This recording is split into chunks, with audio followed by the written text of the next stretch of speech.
দিদি আসবে আপনার সঙ্গে যে দিদি হ্যাঁ হরে কৃষ্ণ জয় নিতাই জয় গৌর জয় জয় নিতাই গৌর সীতানাথ প্রেমানন্দের বার হরি হরি বল জয় জয় রাধা গোবিন্দ প্রেমানন্দের বার হরি হরি বল জয় তুলসী রানী কি জয় জয় মহারানী কি জয় জয় বৃন্দা মাতা কি জয় জয় জয় আপন আপন শ্রী গুরুদেব কি জয় জয় জয় সরস্বতী মাতা কি জয়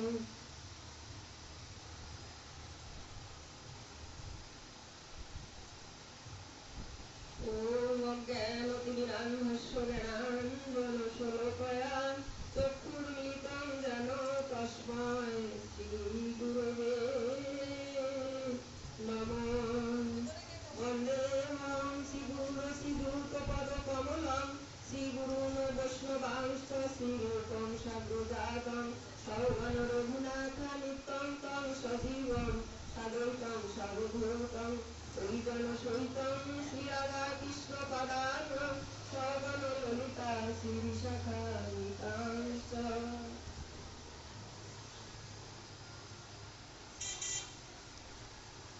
সকল ভক্তচরণে আমার অনন্ত অনন্ত কোটি কোটি প্রণাম রইল। আপনাদের কৃপাদুর দৃষ্টিদানে আমাকে আমার অন্তরে শ্রী প্রভুর প্রতি প্রেম বর্ষিত করবেন, যাতে শ্রীহরির কথা একাত্ম চিত্তে ভক্তি প্রেমে ভেসে তার লীলা কথা আমরা সবাই শ্রবণ করতে পারি। রাধে রাধে, জয় নিতাই জয় গৌর।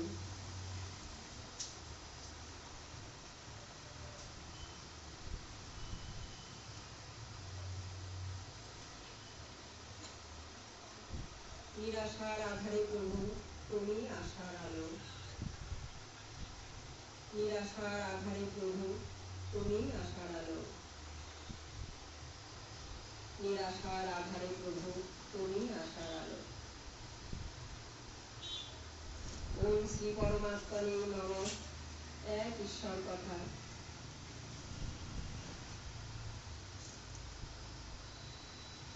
একদিন দেবশ্রীপাদ নারদমুনি দেখলেন শ্রীহরি শ্রীপ্রভু খুব কাঁদছেন।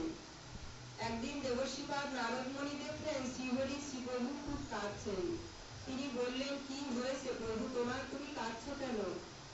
প্রভু বললেন, আমি রাতের গভীরে আমার এক প্রিয় ভক্তের জন্য আমার অন্তরটা কাঁদে, আমি তাকে স্মরণ করি, তাই তার জন্যই আমি কাঁদছি।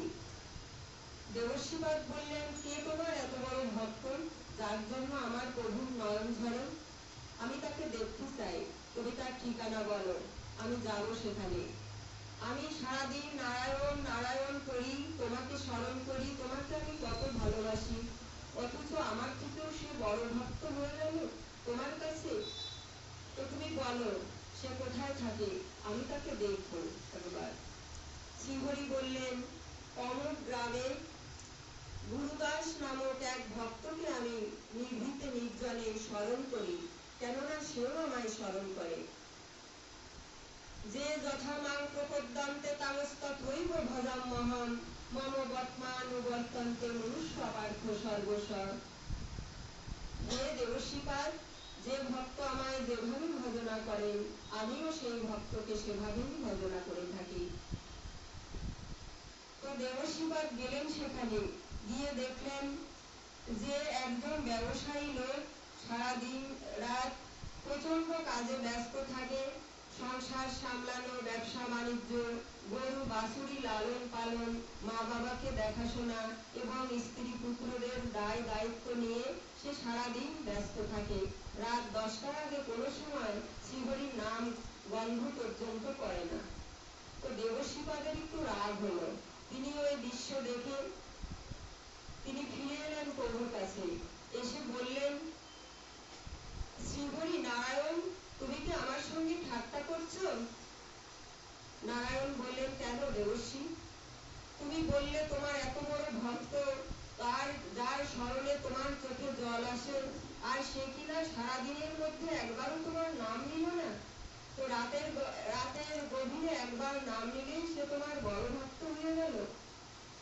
তো নারায়ণ বললেন, দেবর্ষিপাদ, তুমি এক কাজ করো, এই এক বাটি তেল তোমায় দিলাম, তো এই এক বাটি তেল নিয়ে তুমি সারা পৃথিবী ভ্রমণ করবে, দিন রাত একভাবে ভ্রমণ করবে, করে কালকে সকালে তুমি ফিরে আসবে। কিন্তু সাবধান, তেল যেন এক বিন্দু মাটিতে না পড়ে। তো দেবর্ষিপাদ সেই তেলের বাটি নিয়ে সারা পৃথিবী ভ্রমণ করে সারা দিন রাত তিনি ভ্রমণ করে সকালে ফিরে এসে বললেন, শ্রী প্রভু, আমি ফিরে এসেছি, দেখুন আপনার তেল যেমন ছিল ঠিক তেমনই আছে কিনা। তো প্রভু বললেন, তেল পড়েনি তো এক ফোঁটাও মাটিতে। দেবর্ষিপাদ বললেন, না, যাচাই করেই দেখুন না। নারায়ণ বললেন যে ঠিক আছে, তেল তো ঠিকই আছে, কিন্তু দেবর্ষি, তুমি তো সারাদিন রাতের মধ্যে একবারও আমায় স্মরণ করলে না, আমার নাম নিলে না। দেবর্ষিপাদ বললেন, কি করে তোমার নাম নেব প্রভু? আমি তেলের দিকে লক্ষ্য করতে করতে তোমার নাম নেবার আর অবকাশ পাইনি। তখন শ্রীহরি নারায়ণ বললেন, তবে দেখো তো, সেই গুরুদাস ভক্ত সারাদিন এত কিছু করে, এত দায় দায়িত্ব সামলায়, ব্যবসা বাণিজ্য করে, অথচ রাতের গভীরে সে একবার হরি বলে কাঁদে, সে অনুতাপ করে তার জন্য, বলে, প্রভু, আমি সারাদিনে রাতে তোমার চরণে আমি ভজনশীল হতে পারিনি, তোমার নাম নিতে পারিনি, আমার মনটা তোমার জন্য অহরহ কাঁদে, অথচ তোমাকে আমি স্মরণটুকু পর্যন্ত করতে পারি না। তুমি আমায় ক্ষমা করো, আমাকে জ্ঞান দাও, ভক্তি দাও, ভজন ভাগ্য দাও, যেন সদা সর্বক্ষণ তোমাকে, তোমার শ্রীপাদ পদ্ম আমি স্মরণ করতে পারি, তোমার শ্রীপাদ পদ্মে আমি শরণাগত হতে পারি। রাধে রাধে।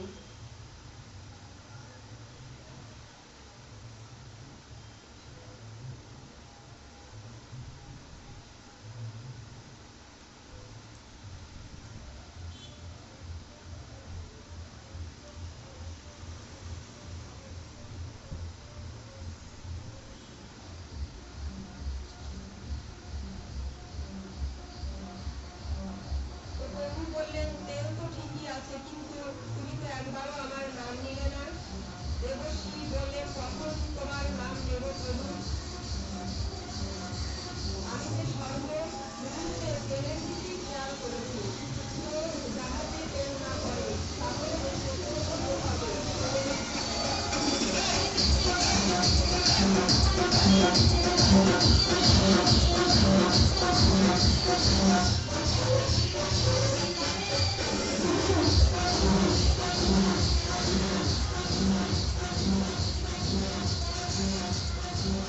সেজন্যই নাম নিতে পারিনি। তুমি যদি একটু তেলে হদিস দেয়, আমার নাম ভুলে যাও, তাহলে সে কি করে আমার নাম নেবে?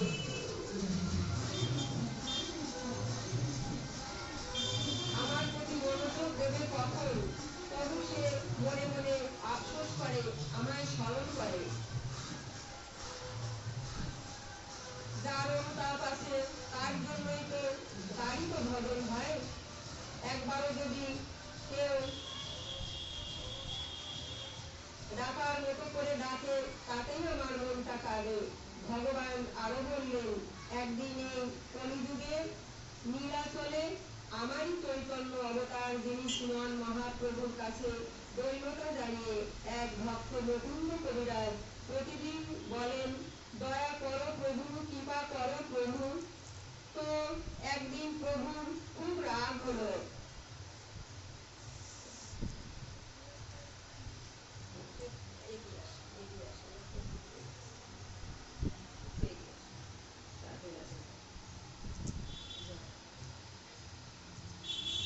একদিন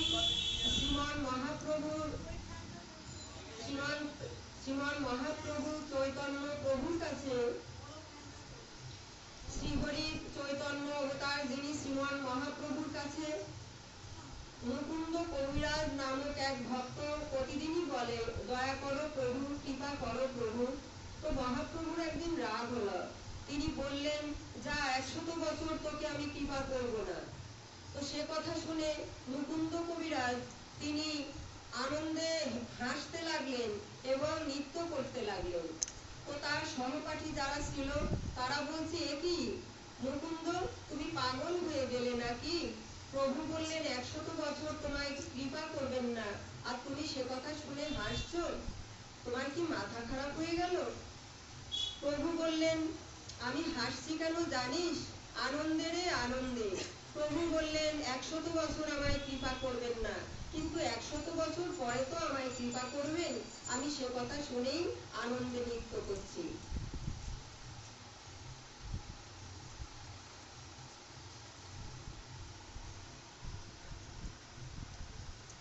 এইভাবে রামকৃষ্ণদেবের কাছে এক ভক্ত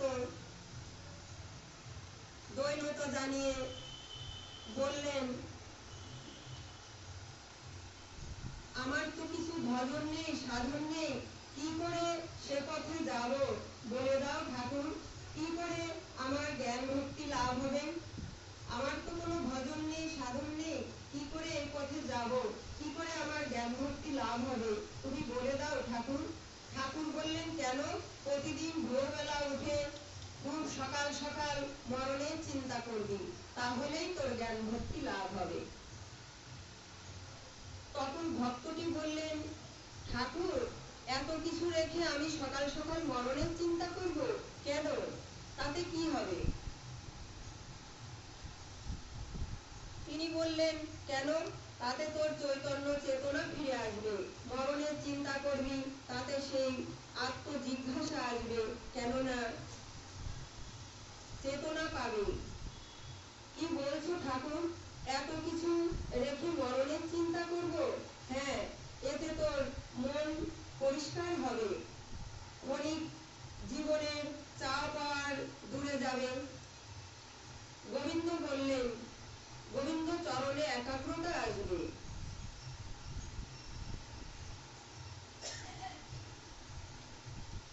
শ্রী সূর্যদেব তেজময়, কৃপাময়, দয়াময়, কেননা তার কৃপাতেই সবকিছু শুষ্ক এবং সরস হয়। সোনার ফসল ফলে। 2-4 দিন সে না তাপ কিরণ পেলে সবকিছু পয়জনিং হয়ে যায়। সূর্যদেব এত কৃপাময়, দয়াময় যে তিনি প্রতিনিয়ত যে আমাদের প্রতি তাপ বিকিরণ করেন, যার দ্বারা সুজলা সুফলা শস্য শ্যামলা আমরা ফসলাদি পাই এবং খেয়ে আমরা বেঁচে থাকি। তো সূর্যদেব আর নারায়ণ তিনি স্বয়ং। তো তিনি যদি একদিন 2-4 দিন তিনি আকাশে উদিত না হন, তো সবকিছু পয়জনিং হয়ে যায়। তিনি মহাশক্তির অধীশ্বর, কিন্তু তার অস্তিত্ব কোথায়, উৎস কোথায়, তা কেউ জানে না। তবে তিনি কৃপা সিন্ধু, এ কথা সবাই বলে, এ কথা সবাই জানে। তদ্রূপ বৈষ্ণব গণ সেই রূপী কৃপার দয়ার সাগর, কৃপা সিন্ধু। যেমন বৈষ্ণব প্রণামে আছে বাঞ্ছা কল্পতরুভ্যাশ্চ, বাঞ্ছা মানে আশা বা ইচ্ছা, ইচ্ছা করা, আর কল্পতরু মানে বৈষ্ণবগণে কল্পতরু, বৈষ্ণবগণই কল্পতরু বা কৃপা সিন্ধু বা কল্পবৃক্ষ। কেননা কল্পবৃক্ষের কাছে যা চাওয়া যায় তাই পাওয়া যায়। একদিন এক দিন ভিখারি, একটা খুব গরিবের সন্তান, তিনি কোথাও যাচ্ছিলেন, তো যেতে যেতে ক্লান্ত হয়ে একটা গাছের নিচে শুয়ে পড়েছেন। শুয়ে পড়ে বলছেন, প্রভুর কাছে আরাধনা করে বলছেন, প্রভু আমি খুব ক্ষুধার্ত, আমার প্রচন্ড ক্ষুধা পেয়েছে। বলে তার 2 চোখে জল এসে গেল। তখন বৃক্ষের দিকে তাকিয়ে দেখছেন কত সুন্দর একটা বৃক্ষ, ফুলে ফলে পরিস্ফুটিত হয়ে আছে। তো তিনি সেই বৃক্ষের কাছে বলছেন, হে বৃক্ষরাজ, আমি বড় ক্ষুধার্ত, আমায় কিছু খেতে দেবে? তো বৃক্ষ ছিলেন, সেই বৃক্ষ ছিলেন কল্পবৃক্ষ, তাহা তিনি জানতেন না। তো তিনি আবারও বলছেন, যদি আমার সোনার থালায় যদি আমায় কেউ কিছু খেতে দিত, তা আমি পরিতৃপ্তি হয়ে খেতাম। আর ভাবছে, আর হেসে বলছেন, বা এসব তো আমার কল্পনা। বলে সামনে তাকিয়ে দেখছেন সত্যি সোনার থালায় অনেক প্রচুর খাবার এসে গেল। তো তিনি আশ্চর্য হয়ে ভাবছেন যে কি আমি কল্পনায় বললাম আর সত্যিকারেই এতগুলো খাবার এসে গেল। তো সে খুব ক্ষুধার্ত ব্যক্তি গদগদ করে খাচ্ছেন আর বলছেন তাহলে এত আরো কিছু চাইলেও আমি পেয়ে যাব। তখন বলছেন এখন যদি একটা চন্দন কাঠের খাট আমার সামনে আসতো তাহলে সেই খাটে শুয়ে আমি ঘুমিয়ে পড়তাম এই গাছের শীতল ছায়ায়। তো সত্যি সত্যি চন্দন কাঠের সুন্দর একটি খাট এসে গেল। তখন খাটে শুয়েছেন, শুয়ে ভাবছেন এখন যদি দুইজন অপ্সরা এসে আমার সারা শরীর টিপে দিত তাহলে কত না মজা হতো। মানুষের আশা দেখো। তো সেই কথা বলতে বলতে দুইজন অপ্সরা এসে তার সারা শরীর টিপতে লাগলো। তিনি আরো আশ্চর্য হয়ে গেলেন। আশ্চর্য হয়ে ভাবছেন যে আমি দিন ভিখারি গরিবের ছেলে, তো এত সুখ আমার কপালে সইবে তো? তো আচ্ছা আমি তো গভীর জঙ্গলের মধ্যে শুয়ে আছি, এখন যদি বাঘ এসে যায় তাহলে কি হবে? যেই বলেছে বাঘ এসে হাউলু মাউলু করে ওকে ছিনিয়ে নিয়ে চলে গেল। সেই জন্যই বলছেন যে তোমরা আশা করো কিন্তু অত্যাধিক আশা করো না, আশাটা সীমিত পরিমাণের মধ্যে রাখো।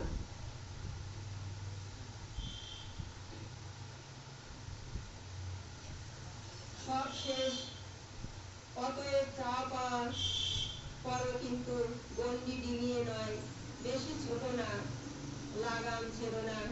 সেই তো সবাই তো বউ বাচ্চা নিয়ে ভালো থাকতে চায়, একটা পশুও তা চায়, একটা পশুও তার সঙ্গিনী এবং সন্তানদের নিয়ে সুখে থাকতে চায়, মানুষও তাহা চায়। কিন্তু তা করলে যে পশু আর তাতে পার্থক্য কোথায়? একটা পশু কি চায়? তার সঙ্গিনী নিয়ে সুখে থাকতে চায়, সে মৈথুন করতে চায়, সে ঘুমাতে চায় আর ভালো ভালো খাবার খেতে চায়।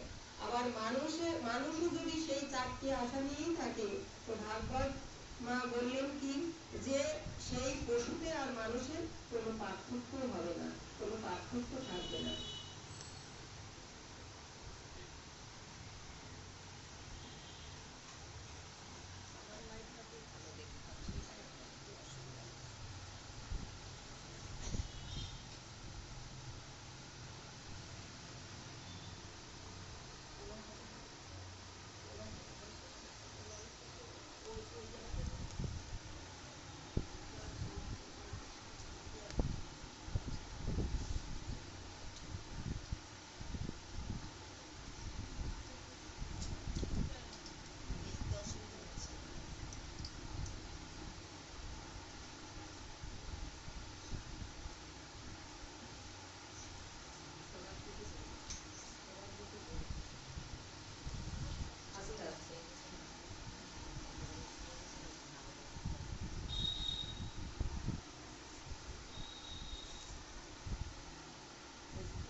এমনি ঠিক আছে দাদা।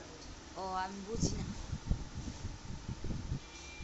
তবে একটা পশুতে আর মানুষের আমাদের পার্থক্য কোথায়? পার্থক্য তখনই হবে যদি এসব আকাঙ্ক্ষা বাদ দিয়ে বড় কিছু সৎ চিন্তা নিয়ে উপরের স্তরে উঠতে পারি। তো বড় কিছু কি? সে হলো আমিও বাঁচবো, অন্যদেরকেও বাঁচাবো, অন্যদেরকেও বাঁচবার পথ করে দেব। অনেকে অন্যের দুঃখে দুঃখী, অন্যের সুখে সুখী, এটাই মানব ধর্ম, দৈব ধর্ম। পাশবিক ধর্ম কি? আমার সব কিছু হোক আর অন্যরা রসাতলে যাক, এটাই হলো পাশবিক ধর্ম। আর দৈব ধর্ম কি? যে আমিও বাঁচবো, অন্যরাও যাতে বাঁচে আমি সেই চেষ্টাই করব।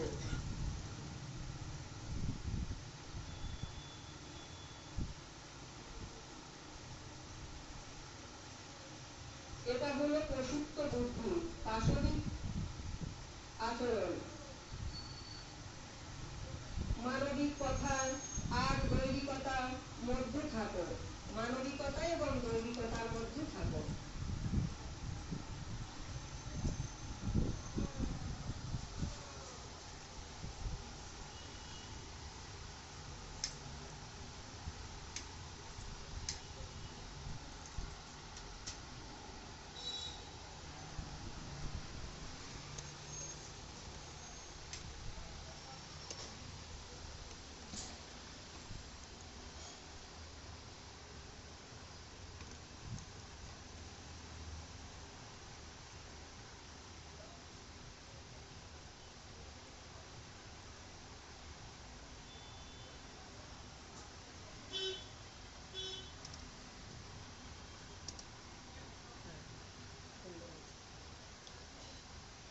বৈষ্ণব যদি কৃপা করে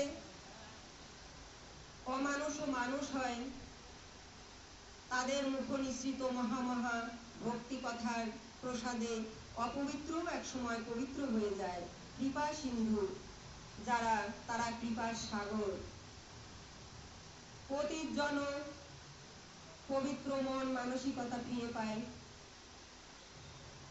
এই বৈষ্ণব ভক্ত এবং ভগবানকে, তিনি হলেন আমাদের গৌর হরি স্বয়ং।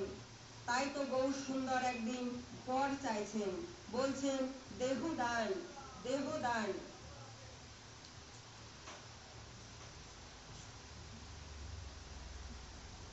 রাধে রাধে। কোন পর তিনি চাইলেন, কোন দান তিনি চাইলেন? এই জগতের মাটি বাড়ি, এই জগতের মাটি জমি বাড়ি না, তাহা নয়।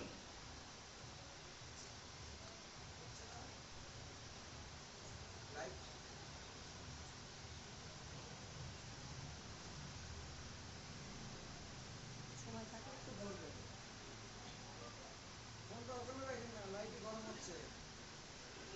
কি করবো তাহলে? বসে নিলে তো আবার সাউন্ড হবে না, সাউন্ড যাতে হয় সেইভাবে করবো।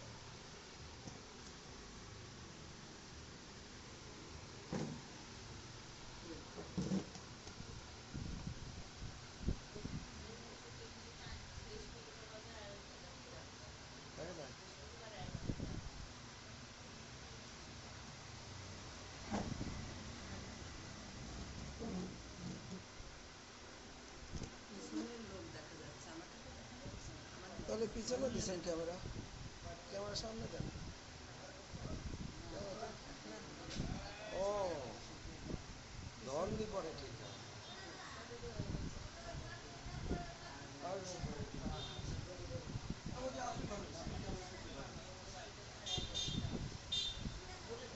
থাক একটুখানি থাক, পরে পরে করবো। দূরে হয়ে গেল বেশি।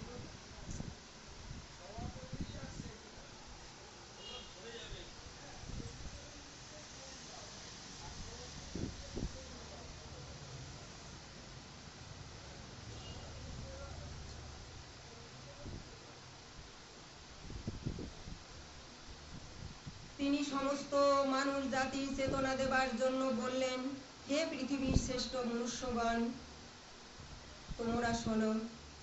একটা বাড়িতে থাকতে গেলে যেমন জমি বাড়ি ও ব্যাংকের টাকা ট্যাক্স দিতে হয়, অথচ তোমরা সেই মাতৃ জঠরে গর্ভধান স্থানে কতদিন ছিলে, সেখানে থেকে যে বাড়িটার মধ্যে ছিলে এবং আবার বেরিয়ে পুনরায় আরেকটি জড়জাগতিক বাড়িতে রয়েছ, তার ট্যাক্স দিয়েছ?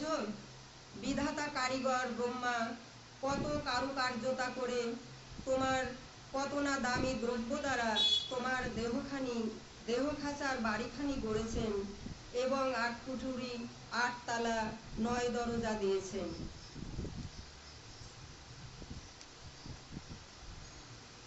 নয়টি কোঠর যুক্ত ছিদ্রপথ, 9টি কোঠর যুক্ত ছিদ্রপথ, সেটা কি?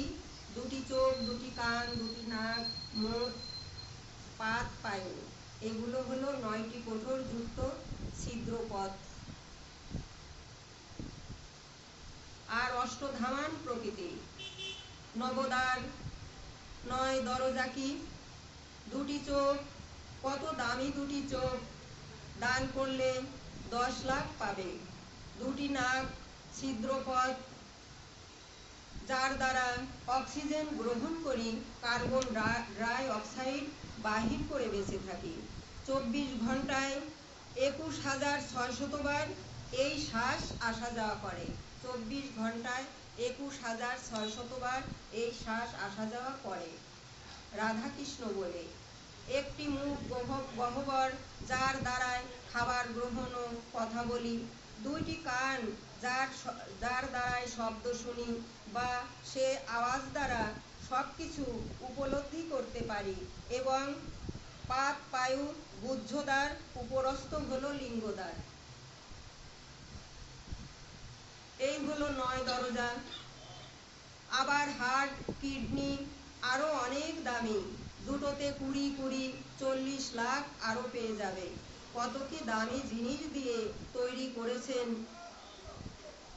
আমাদের সৃষ্টিকর্তা ব্রহ্মা। কত কি দামি জিনিস দিয়ে তৈরি, কোটি কোটি টাকাও হতে পারে।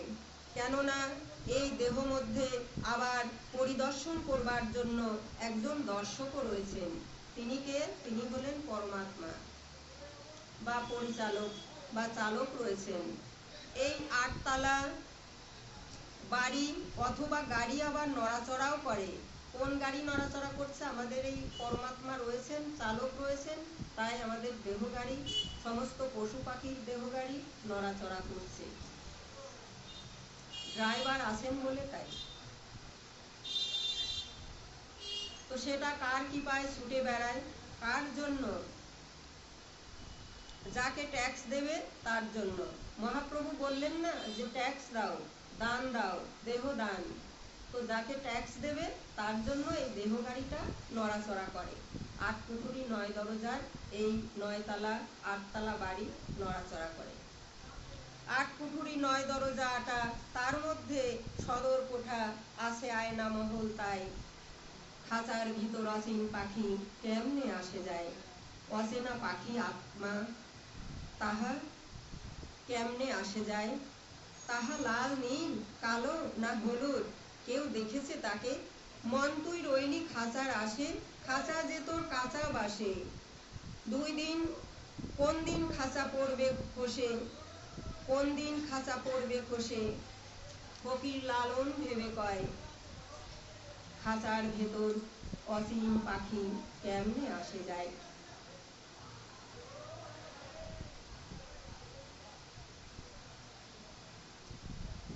কপালের ফের নইলে কি আর পাখিটার এমন ব্যবহার? এই দেহ খাঁচা ভেঙে পাখি আমার কোন পথে পালায়? খাঁচার ভিতর অচিন পাখি কেমনে আসে যায়?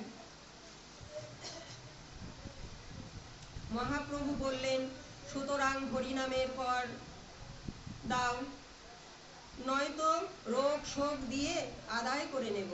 মহাপ্রভু তাই বললেন যে হরিনামের কর দাও, নয়তো রোগ শোক দিয়ে আমি নিজেই আদায় করে নেব। মহাপ্রভু একদিন নদিয়ার নবদ্বীপে সুরধনির তটে বসে নিজের চরণ ধরে হাউ হাউ করে কাঁদছেন। নিজেই নিজের চরণ ধরে কাঁদছেন কেন? উত্তর হলো,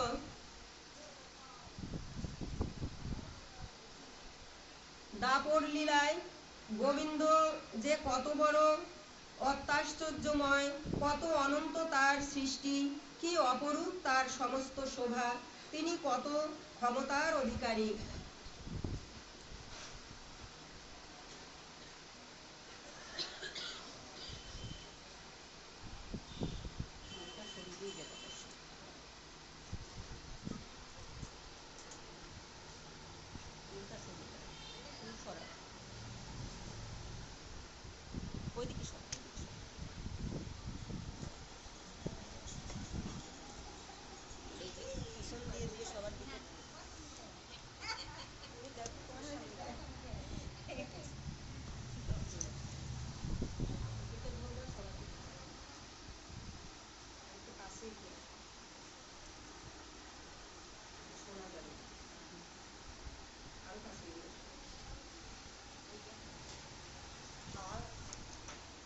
দাপর লীলায় গোবিন্দ যে কত কত আশ্চর্যময়, কত অনন্ত অনন্ত লীলা তিনি করেছেন, অপরূপ তার সমস্ত শোভা, তিনি কত ক্ষমতার অধিকারী, কি অপূর্ব দর্শন। এ সমস্ত বুঝতে আর বোঝাবেই বাকি। তিনি ভাবলেন তাই তিনি 1 থেকে 2 হলেন। ভগবান বললেন যে আমার যে পৃথিবীতে কত শোভা আমি সৃষ্টি করেছি, কত ক্ষমতার অধীশ্বর আমি, তো এ সমস্ত কথা বুঝতে কে আর বোঝাবেই বাকি। তো তো তাই তিনি 1 থেকে 2 হলেন। তার বাম অঙ্গ থেকে রাধারানীকে সৃষ্টি করে তিনি 1 থেকে 2 হলেন রাধা এবং কৃষ্ণ, এবং 2 থেকে 1 হলেন মহাপ্রভু শ্রী চৈতন্যদেব। 2 থেকে 1 হলেন, তাই তো তিনি গোড়া, গোবিন্দের গো এবং রাধারানীর রা শব্দ অক্ষরে নাম হলো তার গোড়া।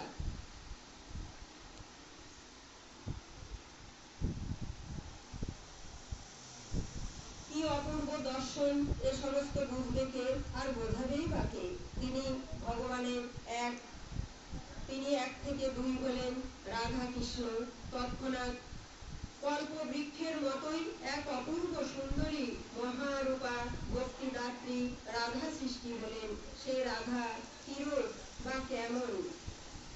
এর আগে অনেক কথায় রাধারানী সম্বন্ধে এর আগে বলা হয়েছে। আজকে দামোদর মাস পড়েছে, দামোদরের কথাই কিছু বলা হবে। আগের পর্বে রাধারানীর জন্ম কথা, লীলা কথা অনেক কিছু বলা হয়েছে। জয় রাধে রাধে।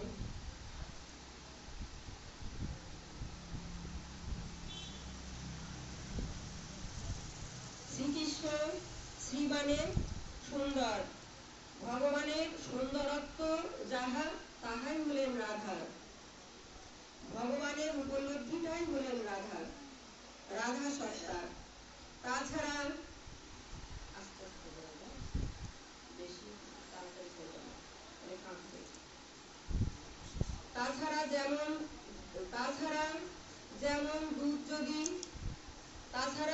যদি কৃষ্ণ হন, তো দুধের থেকে তৈরি রসগোল্লাটাই হলেন রাধা।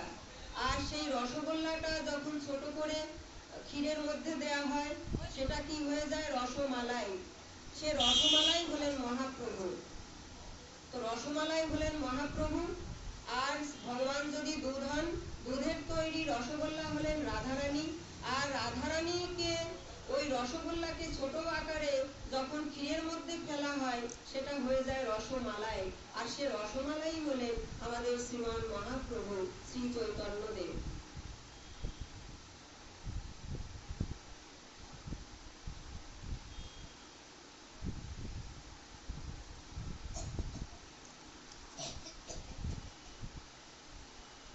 দুই বস্তু বা দ্রব্য মিশে একাকার হয়ে নিখুঁত স্বাদ আস্বাদন করালেন জগৎকে।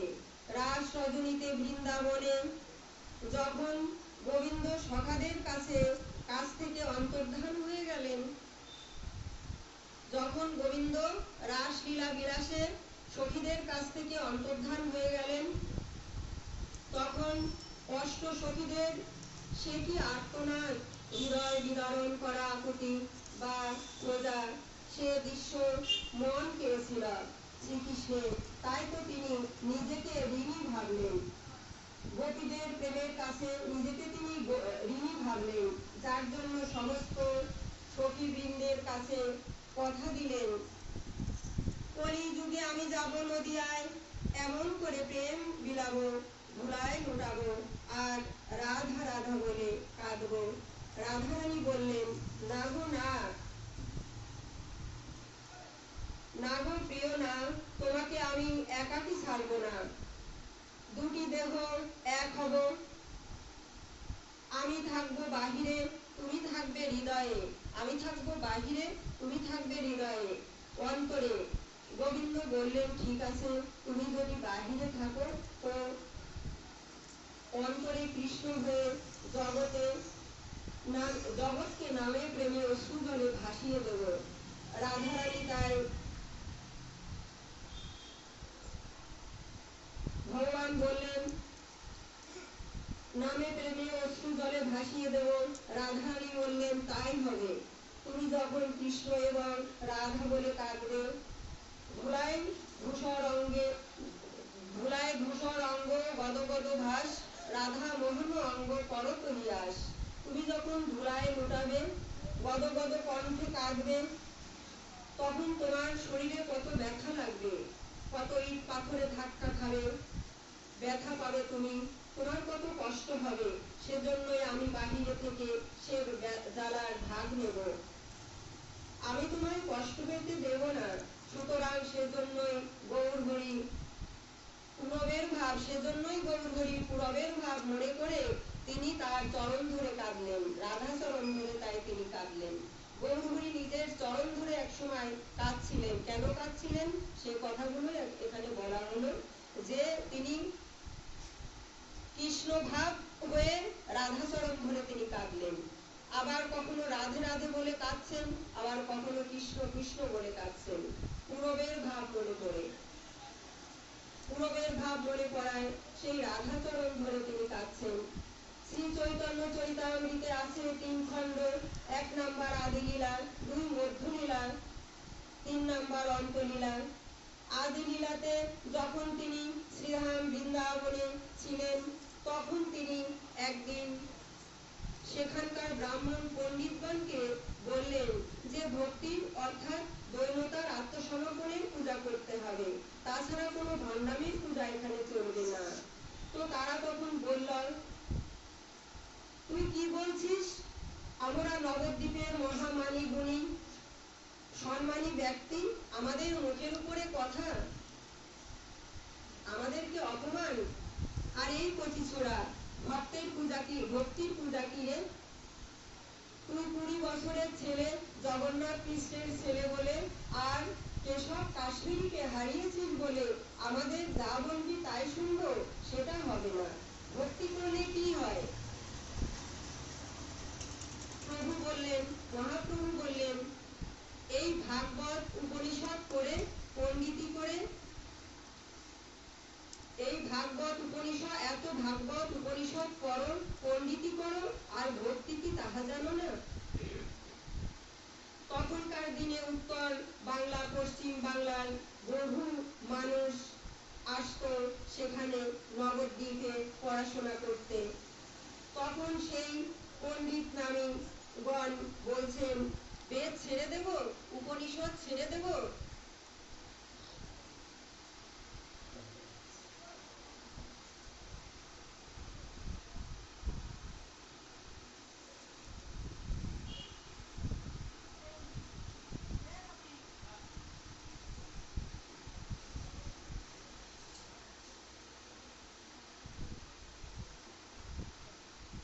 বেদ ছেড়ে দেব, উপনিষদ ছেড়ে দেব, ভক্তি করব, আমরা বউ বাচ্চা নিয়ে খাবো কি? কি করে আমাদের সংসার চলবে? এই নবদ্বীপবাসীর ঘরে ঘরে গিয়ে যা পায় তাতে আমাদের দেশ চলে যায়। তো এখন দেখছি তুমি আমাদের পেটে লাথি মারছো, ভক্তি করে কি হবে?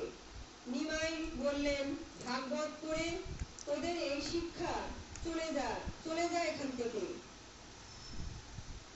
প্রহ্লাদের চরিত্রে প্রহ্লাদ তার বাবাকে বলেছিলেন, বাবা আগে হরিকথা শ্রবণ করো, শ্রবণং কীর্তনং বিষ্ণুপাদ সেবনম শরণং বন্দনং অর্চনং বন্দনম আত্মনিবেদনং ভাগবত পাঠ মথুরাবাস। এই নববিধা ভক্তির যাজন করো, তবেই না কিছু পাবে, তবেই না কিছু লাভ হবে। এই হলো নববিধা ভক্তি। 1 নাম্বার শ্রবণ করে ভগবান পেল কে? সে হলো পরীক্ষিত মহারাজ।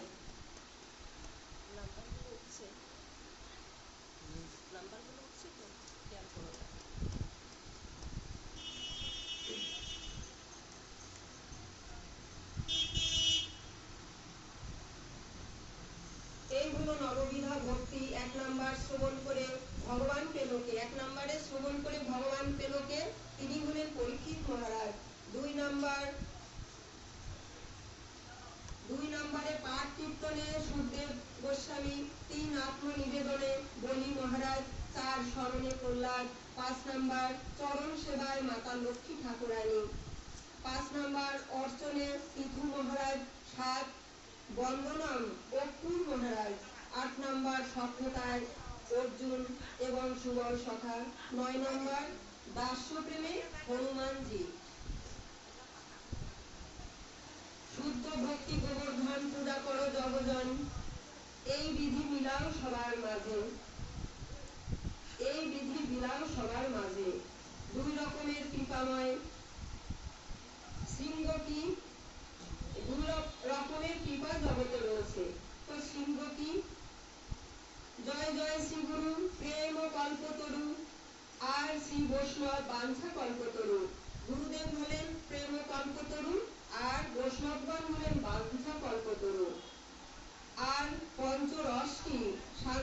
হাস্য, সখ্য, বাৎসল্য এবং মধুর, এগুলি হলো পঞ্চরস। কিন্তু পূর্ণ কথা সবার মাঝে যার মনে যা আছে। এ জগতের একজনের গায়ে ভীষণ ফোস্কা পড়ল, জ্বালা বাঁধল। সে হলো কে? সে হলো কলি মহারাজ। কলি মহারাজ বলল, আমার যুগে, এই কলি যুগে আমার নাম হলো কলি মহারাজ। এই যুগে নাম করে সবাই উদ্ধার পেয়ে যাবে, এটা তো হবে না।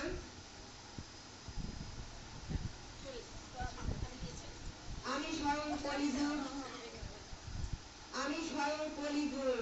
আমার যুগে জন্মগ্রহণ করে সকলে অধর্মের পথে থাকবে, সেটাই আমার ধর্ম। কলিযুগ ছুটে আসছে অশনি ঐরাবতে স্ত্রী ইন্দ্রাণীর সাথে। ইন্দ্রাণী মানে যুবতী। কালো মেঘ বরিশনে, লোভ মোহ বজ্রাঘাতে। লোভটা হলো আমাদের মধ্যে যে লোভ রয়েছে, সেটা হলো বজ্রপাতের মতো। আমাদের মধ্যে যে লোভ রয়েছে সেটা হলো বজ্রপাতের মতো। মোহটা হলো বৃষ্টি, শিলাবৃষ্টি। তো লোভটা বজ্রপাতের মতো, মোহটা হলো শিলাবৃষ্টি। মাৎসর্য, ঘূর্ণিঝড়, এরা মহাশত্রু বটে। কিন্তু এদেরকেও বন্ধু করা যায়।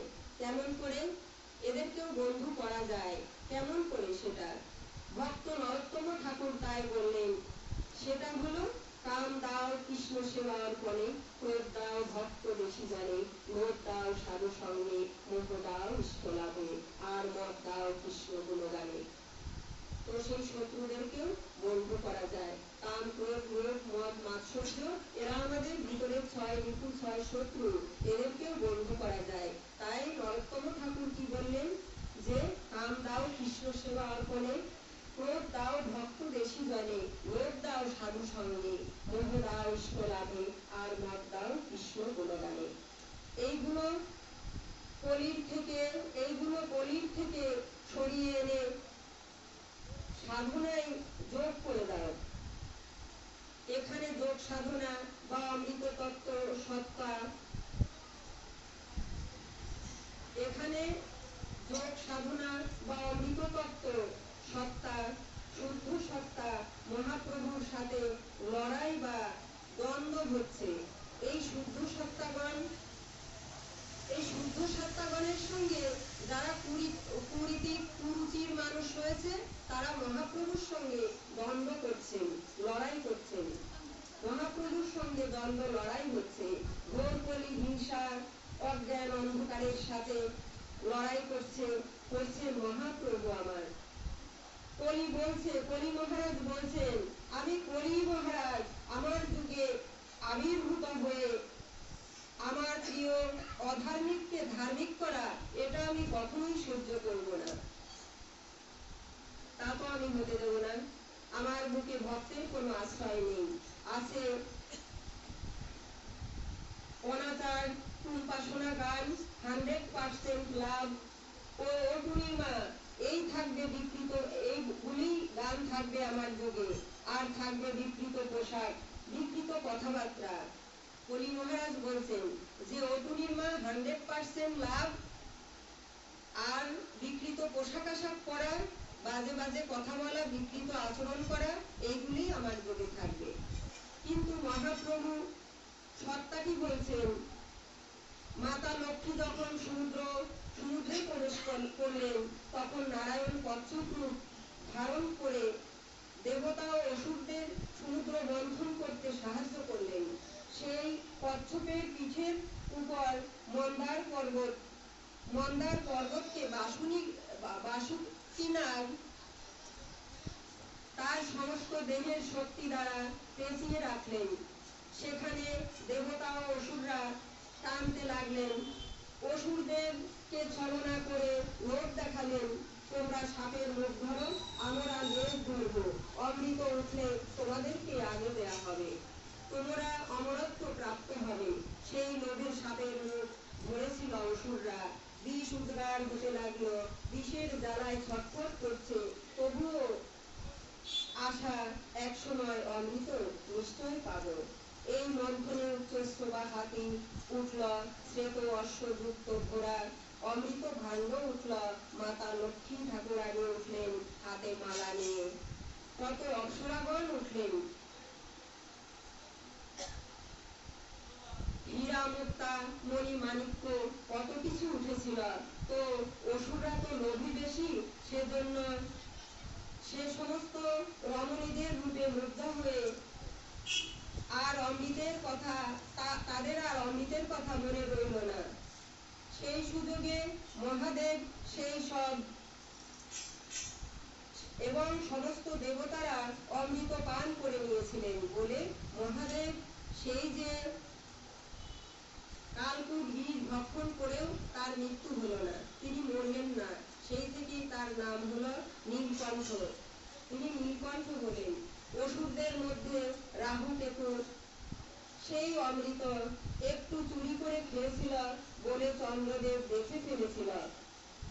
রাহু কেতু সেই অমৃত চুরি করে খেয়েছিল, তাই চন্দ্রদেব এবং সূর্যদেব দেখতে পেয়ে বলে দিয়েছিলেন নারায়ণকে, সেই জন্য রাহু এবং কেতু চন্দ্রদেব এবং সূর্যদেবকে অমাবস্যা পূর্ণিমায় গ্রাস করেন, তখনই চন্দ্র গ্রহণ হয়।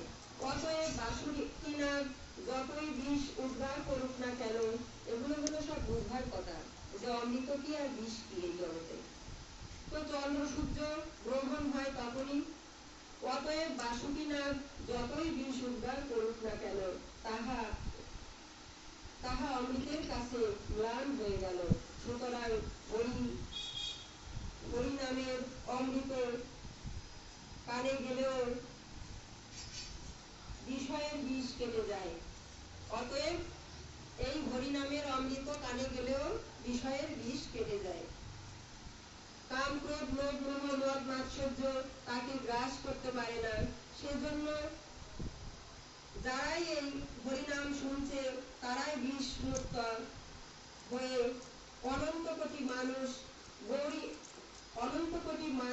গৌড়ীয় সম্প্রদায় মতে ভক্ত বৈষ্ণব হয়ে গেল। এই হরিনামের কথা শুনে অনন্ত কোটি মানুষ ভক্ত বৈষ্ণব হয়ে গেল। কলির প্রভাবে যে নিকৃষ্ট ভোগ বিলাসের কার্যকলাপ তাহা কেটে গেল।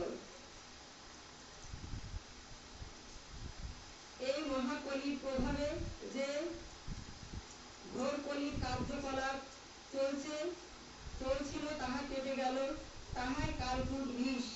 এই যে জগতে আমরা মায়া মোহে পড়ে যা কিছু আমার করি বা লোভ লালসা মোহের মধ্যে থাকি, সেগুলি হলো কালকুট বিষ, আর একমাত্র হরি কথাই অমৃত।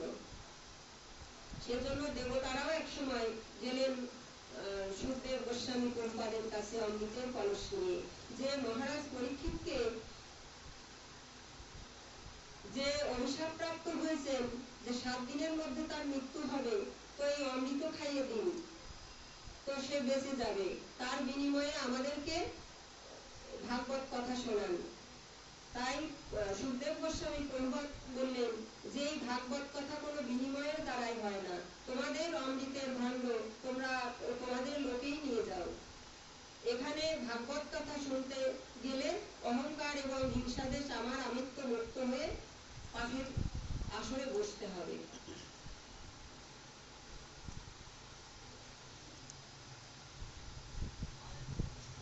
কলির প্রভাবে যে নিকৃষ্ট ভোগ বিলাসের কার্যকলাপ অহরহ ঘটে চলেছে তাহাই কালকুট বিষ। বরং হরিকথায় একমাত্র সৎ বা সত্য বা মঙ্গলপ্রদ। অসুবিধা হচ্ছে না আজকে যে আসলে কথা বলতে হলো অসুবিধা হলে রেখে দিও। হ্যাঁ যদি অসুবিধা হয় দিয়ে দিও, তাহলে তখন অসুবিধা হবে রাধে রাধে।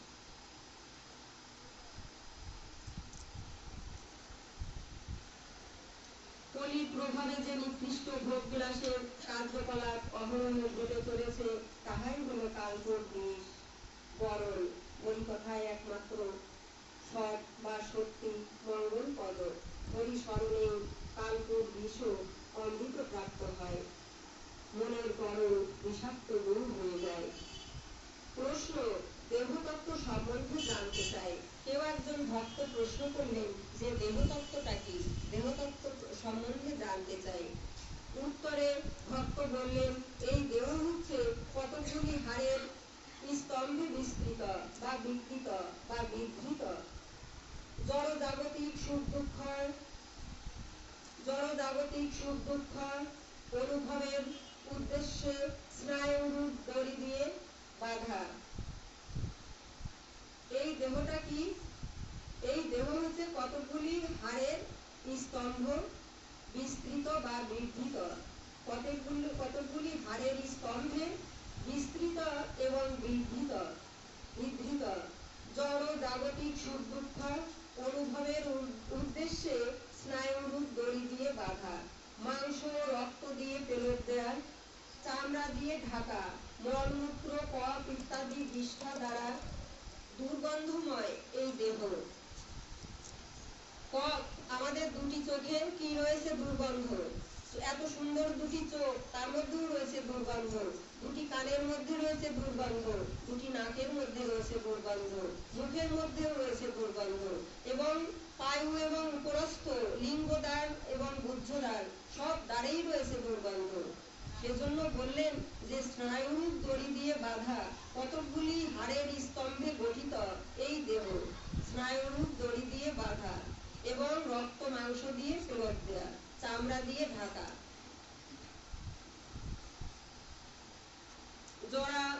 জরা শোকে আক্রান্ত নানা রোগের নিলয় এই দেহখানি।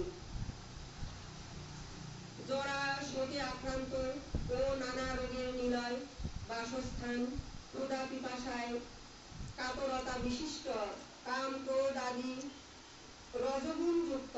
বেশি দিনের জন্য এই দেহ টেকসই নয়, বেশি দিনের জন্য এই দেহ টেকসই নয়। অনেক তো দেহ, দেহটি হলো খাঁচা, খাঁচা ছাড়া তো কিছু নয়। এই খাঁচাটা কিসে নড়াচড়া করে? আমার মধ্যে পরমাত্মা ড্রাইভার বসে আছেন, তাই এই দেহ খাঁচাটি নড়াচড়া করে। এই যে এখানে বসে আমি হরি কথা প্রভু বলাচ্ছেন, তাই বলতে পারছি, তোমরা শুনছো, তোমাদের কান যন্ত্র দুটি অক্ষত রয়েছে, জীবন্ত রয়েছে, কার দ্বারাই? এই পরমাত্মা আছেন তাই। আত্মারূপী আমি যে এই যে আমি করি, বুঝিতে না পারি যে আমি কে, আমি আমার দেহ নই, আমি আমার আত্মা। আর এই আত্মাকে গীতাতে কি বলেছেন? আগুন পারে না দগ্ধ করিতে, রৌদ্র পারে না শুকাইতে, জল পারে না ভিজাইতে, আর বায়ু পারে না শুষ্ক করিতে। এই আত্মা অজর অমর নিত্য শাশ্বত সনাতন।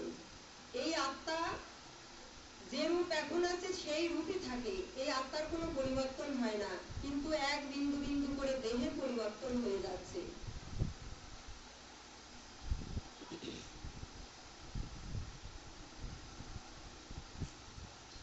জরা শোকে আক্রান্ত ও নানা রোগের নিলয় বা বাসস্থান এই দেহটি, ক্ষুধা পিপাসায় কাতরতা বিশিষ্ট, কাম ক্রোধ আদি রজগুণ যুক্ত। বেশি দিনের জন্য এই দেহ টেকসই নয়। ক্ষণিক পঞ্চভূতের আবাস স্বরূপ এই ধরনের জড় অস্থায়ী দেহের প্রতি আকৃষ্ট হয়ে মায়ার কার্যকলাপ করা উচিত নয়। আরেকটি প্রশ্ন করলেন, এর আগে প্রশ্ন কি করেছিলেন যে এই দেহটি কেমন বা কিরূপ, এই দেহ কি দিয়ে তৈরি হয়, সেই কথাগুলি এখানে বলা হলো, সেই উত্তর। এখানে আরেকটি প্রশ্ন করেছেন যে কৃষ্ণ ভক্তরা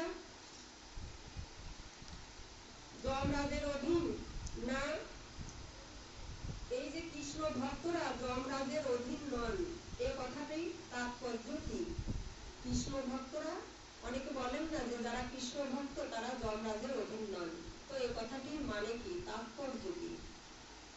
উত্তরে বললেন, যাহারা হরিভজন করে না, নাম শ্রবণ করে না, তারাই যমালয়ে যায়,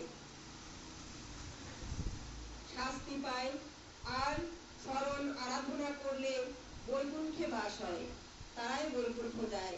যারা হরিকথা শ্রবণ করে, স্মরণ আরাধনা করে, ভজন সাধন করে, তারাই বৈকুণ্ঠে যায়। প্রশ্ন, আমি কতবার মানব জন্ম গ্রহণ করেছি তাহা বুঝবো কি করে? আমি কতবার মানব জন্ম গ্রহণ করেছি তাহা বুঝবো কি করে? উত্তর, একটি জীবনের পরে আসে মৃত্যু। এটা এলেই এই জগতের সমস্ত স্মৃতি বিস্মৃতি হয়ে যায়। ভজনেই সে বিস্মৃতি কাটে, আর ভজন করলেই সে বিস্মৃতিটা কেটে যায়। দিব্য জীবন লাভ হয় তখন। আধ্যাত্মিক চেতনা এসে যায়। আধ্যাত্মিক চেতনা সেই হৃদয়ে প্রবেশ করে তখন এই হরিকথা শ্রবণের মাধ্যমে। আর অচেতন অজ্ঞানতাই রাত্রি সম, আর অচেতন অজ্ঞানতাই হলো রাত্রি সম। মৃত্যুটাই সারা জীবনের পরীক্ষা। আমরা সারা জীবন কি কর্ম করেছি, মৃত্যুটাই আসবে আমাদের জন্য পরীক্ষা। তো পরীক্ষার সেই গোনা করা কে করবেন? আমার মধ্যে যিনি পরমাত্মা হয়ে সাক্ষী রূপে বসে আছেন, তিনি সেটা গোনা করা করে দেখবেন যে কতটা সৎকর্ম রয়েছে আর কতটা অসৎ কর্ম রয়েছে। আর অচৈতন্য অজ্ঞানতাটাই হলো রাত্রি সম, মৃত্যুটাই সারা জীবনের পরীক্ষা। সারা জীবনে কি সৎ অসৎ কর্ম করেছি তাহা যাচাই বা বিচার করা। ভালো পড়াশোনাতেই ভালো রেজাল্ট হয়। যে মনোযোগী উত্তম লেখাপড়া করে সেও ফার্স্ট ক্লাস পেল, আর যে পড়লো না সেও ফার্স্ট ক্লাস পেয়ে গেল। এটা কি হয়? যে যেমন পড়াশোনা করবে সে তেমনই রেজাল্ট পাবে। যে মনোযোগী ছাত্রছাত্রী খুব মনোযোগ সহকারে পড়াশোনা করেছে সেও ফার্স্ট ক্লাস পেয়ে গেল, আর যে পড়াশোনা করলো না সেও ফার্স্ট ক্লাস পাবে। এটা কি কখনো হয়? সেটা তো হতে পারে না। তাহলে ভালো পড়াশোনার মূল্য কোথায়? সংসার শব্দের অর্থ হল সম্যক স্মৃতিযুক্ত জ্ঞান, অর্থাৎ সম্পূর্ণ রূপে মায়ার আবর্তে বাঁধা জন্ম মৃত্যুর টানাটানি। এই সংসারটা হলো সমস্ত মায়ার আবর্তে গাঁথা জন্ম এবং মৃত্যুর টানাটানি। এই আত্মা হচ্ছে একটি সূক্ষ্ম চিৎকণা। ভগবান বিষ্ণু জড়জগতের প্রকৃতির প্রতি দৃষ্টি নিক্ষেপ বা ঈক্ষণের ফলে এক একটি শরীর ধারণ বা পোশাক পরা। পুরুষের শরীরের শুক্রাণু রূপে জীব শরীর আশ্রয় করে মাতৃগর্ভে প্রবিষ্ট হয়। সেই কায়দার জন্যই মা বাবা এত স্নেহ ভালোবাসা দিয়ে লালন পালন করে বড় করে তোলে। কর্ম সঞ্চয় করে আবার সে এক সময় মৃত্যুটার মধ্যে দিয়ে আবার চলে যায়। আবার এক সময় মৃত্যু আসবে, সে তাকে আবার নিয়ে যায়। এটাই হলো ভবচক্র। সংসার, এটাই হলো ভবচক্র বা সংসার কাজ।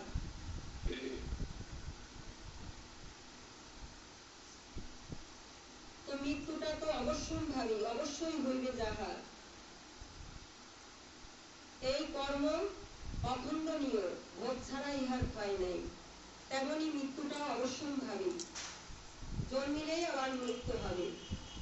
জাতস্য হি ধ্রুব মৃত্যু ধ্রুবং জন্ম মৃতস্য তস্মাৎ পরিহার্যে হার্তে নতং শোচিত বর্জসী।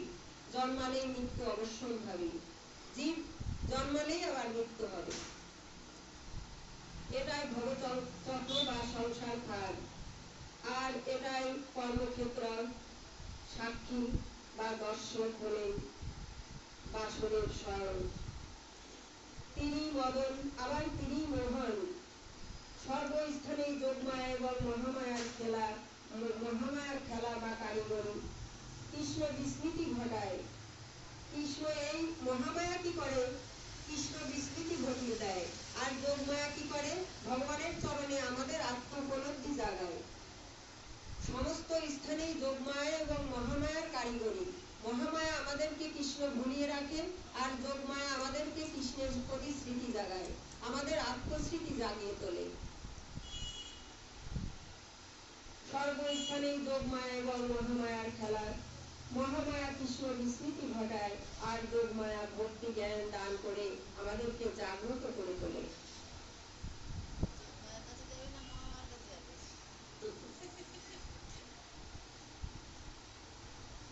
জ্ঞান সঞ্চার করে। পরমাবিদ্যা দান করেন কে? এই যোগমায়া। মাতা দুর্গাই হলেন মহামায়া, আর এক অর্থে তিনি যোগমায়া, তিনি ভক্তিদাত্রী। দৈবীহেস্যা গুণময়ী মায়া মনোমায়া বরত্তয়া মামেব প্রপদ্যন্তে মায়া মেতাং তরন্তিতে। প্রভু তাই বললেন, আমার এই গুণতি কর্ম মায়া, আমার এই গুণতি কর্ম দৈবী মায়া ত্রিগুণাত্মিকা, সত্য রজ এবং তম, ইহাদের সহজে কেউ বশে আনতে পারে না। ইহাদেরকে কেউ অতিক্রম করতে পারে না, এই সত্য রজ এবং তম। প্রভু বললেন তাই যে দুরতিকম্ম মায়া, ইহার অতিক্রম করা দুঃসাধ্য ব্যাপার, জীবের ক্ষমতা নেই। জীব যদি আমার চরণে আকুতি বা প্রপত্তি করে, তো আমার কৃপাতেই তারা এই দুরতিকম্ম মায়াকে অতিক্রম করতে পারে। হচ্ছে তো? খেয়াল করতে হবে। ইহা বড়ই দুস্তরা, কৃষ্ণ ভক্তি আছে যার, সব কিছু বাধা তার। শিব দুর্গা মা কালী এনারা পরম বৈষ্ণব বা বৈষ্ণবী, তাদের মন দিয়ে পাঠ কীর্তন করলে তারা খুব খুশি হন, তিনারা খুব খুশি হন। ঈশ্বর পরম কৃষ্ণ সচ্চিদানন্দ মহাবিগ্রহ, সর্বকারণ কারণম, অনাদির আদি গোবিন্দ। ব্রজেন্দ্র নন্দন কৃষ্ণই পরম ভগবান, তিনি সচ্চিত আনন্দময়, আনন্দ ঘন পরম পুরুষোত্তম ভগবান। সর্ব ইন্দ্রিয়ের দ্বারা তিনি একমাত্র সেব্য প্রভু, তিনি সবকিছু মূল রূপ, অনাদির আদি।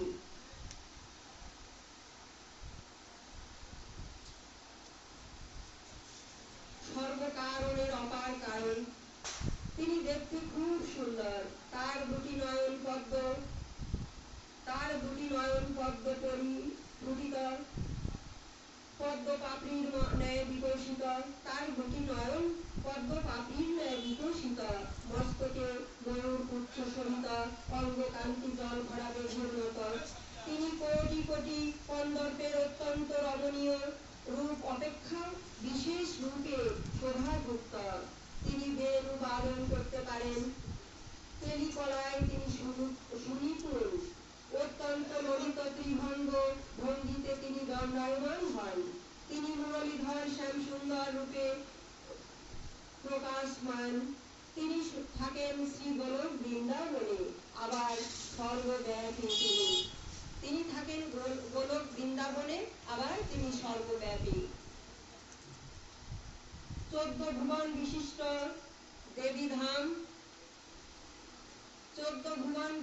দেবীধাম, তার উপরে শিবধাম, তার উপরে বৈকুণ্ঠ ধাম, এবং সবার উপরে গোলক নামক বৃন্দাবন, এবং সবার উপরে গোলক নামক কৃষ্ণধাম।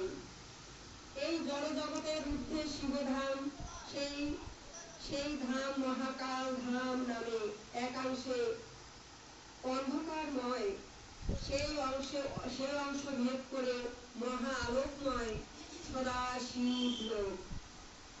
তার ঊর্ধ্বে হরিধাম অর্থাৎ বৈকুণ্ঠ ধাম, তার ঊর্ধ্বে গোলক বৃন্দাবন, দেবীধাম মায়ার বৈভবের প্রভাব, শিবধামে কাল দ্রব্যময় বুদ্ধ প্রভাব, হরিধামে চিদ ঐশ্বর্যের প্রভাব, আর হরিধামে রয়েছে চিদ ঐশ্বর্য প্রভাব, এবং গোলক ধামে সর্ব ঐশ্বর্য, গোলকধামে সর্ব ঐশ্বর্য বিনাশকারী মহামাধুর্য প্রভাব রয়েছে। চিন্ময় রত্ন সমূহের দ্বারা বিরচিত প্রসাদ রয়েছে। কল্পবৃক্ষ বেষ্টিত দিব্য আলোকময় দিব্যধাম, সেখানে সুরভি গাভীগুলি পালিত হয়। কামধেনু ভক্তদের ক্ষুধা তৃষ্ণা নিবারণ করে। এটা কোথাকার কথা বলা হচ্ছে? বৈকুণ্ঠ ধামের কথা, যেখানে সুরভি গাভীগুলি নিশ্চিন্তে পালিত হয়।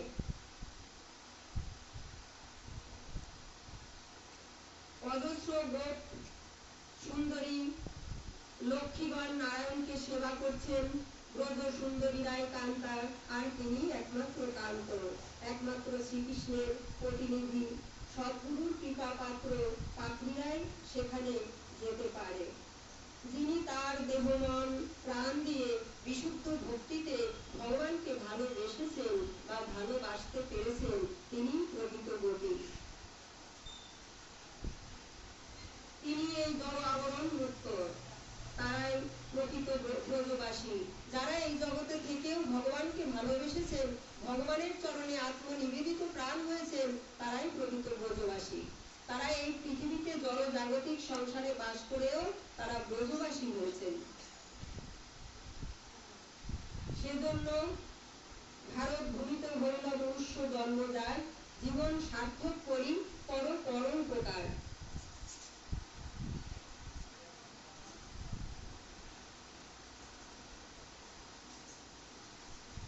যারা লক্ষ লক্ষ টাকা গোবিন্দ সেবায় ব্যয় করেছেন, তাদের বিষয়ই ভাববার কোনো অবকাশ নেই।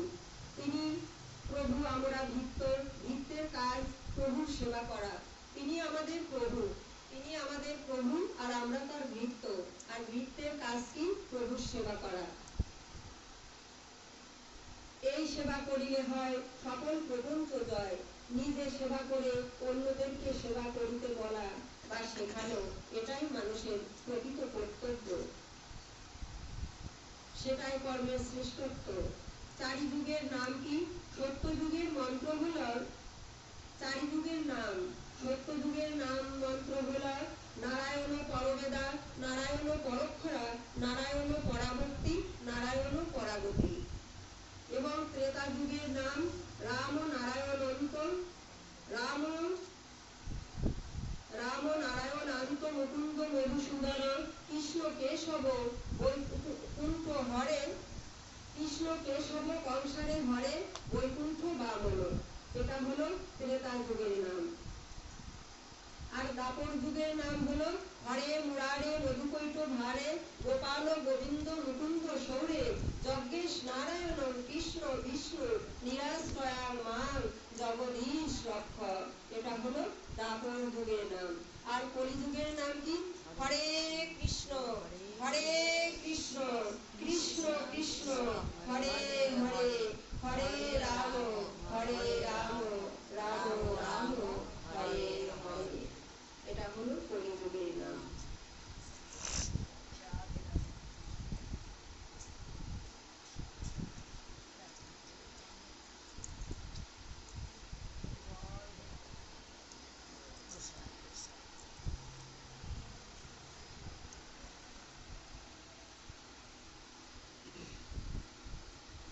এই 16 নাম 32 অক্ষর সমন্বিত এই নাম মহামন্ত্র।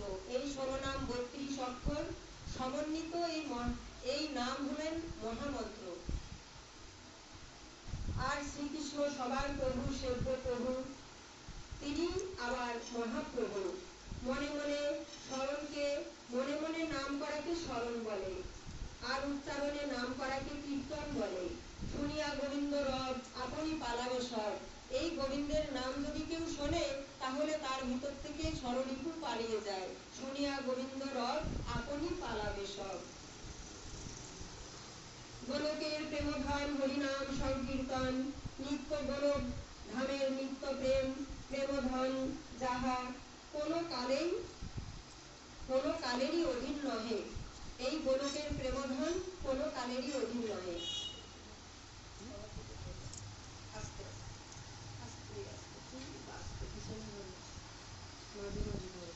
ভক্তরাই তো আসল। ভক্তের কৃপায় এখানে বসতে পেরেছি। ভক্তের কৃপা না থাকলে, তাদের চোখের দিকে অবয়ব দর্শন না করলে এখানে পাঠ করবার মতো প্রেরণা আসে না। উৎসাহ উদ্দীপনা আসে না, শক্তি সাহস আসে না। ভক্তদের চরণ ধুলি হলো যিনি পাঠ করেন তার একান্ত কৃপা। তাই আপনারা সবাই প্রসন্ন হবেন বা আমার প্রতি কৃপা বর্ষিত করবেন। আমি পাঠ করবার মতো কোনো যোগ্যতা আমার নেই। আমি শুধু একটুখানি সামান্য একটু মা সরস্বতীর কৃপায় একটুখানি পড়তে পারি মাত্র। দাঁড়িয়ে নি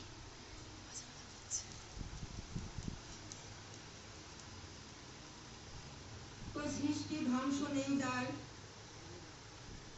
তিনি এই জগতের অধীশ্বর। এই নাম জপ করবার সময় নিজে কানে শুনতে হবে, অন্য কেউ শুনলেও ক্ষতি নেই। প্রশ্ন, অনর্থ কয় প্রকার বা কি কি?